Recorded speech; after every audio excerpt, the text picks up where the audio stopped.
शेतकऱ्यांना आर्थिक मदत म्हणून पीएम किसान योजना राबवली जाते. यामध्ये शेतकऱ्यांच्या खात्यात वर्षाला एकूण 6,000 रुपये जमा केले जातात. वर्षात एकूण मध्ये पैसे पाठवले जातात. सध्या यामध्ये निधी वाढवण्याची जोरदार चर्चा सुरू झाली आहे. नुकताच शेतकऱ्यांच्या खात्यात 23वा हप्ता जमा झालेला आहे. आता 24व्या हप्त्याबाबत चर्चा सुरू असताना या निधीत वाढ होणार का असा प्रश्न शेतकऱ्यांच्या मनात आहे. त्यातच या विषयावर कृषी मंत्री शिवराज सिंग चौहान यांनी सरकारकडून उत्तर दिलेलं आहे.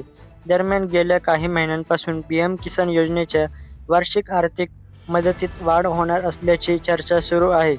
सध्या मिळणारी 6,000 रुपयांची मदत वाढवून ती 9,000 रुपये करण्यात यावी अशी अनेक शेतकऱ्यांची अपेक्षा आहे.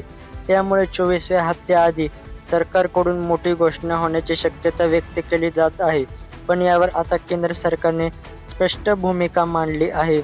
लोकसभेत विचारण्यात आलेल्या प्रश्नाला उत्तर देताना केंद्रीय कृषी मंत्री शिवराज सिंह चौहान यांनी सांगितलं की पीएम किसान योजनेअंतर्गत दिल्या जाणाऱ्या वार्षिक 6,000 रुपयांचा आर्थिक मदतीत वाढ करण्याचा सध्या सरकारसमोर कोणताही प्रस्ताव नाही. यामुळे पीएम किसान योजनेच्या 24व्या हप्त्याबाबतही पात्र शेतकऱ्यांना नेहमीप्रमाणे 2,000 रुपयांचाच हप्ता मिळणार असल्याचं स्पष्ट झालं आहे. यात कोणताही बदल झाला की सरकार अधिकृत घोषणा करेल.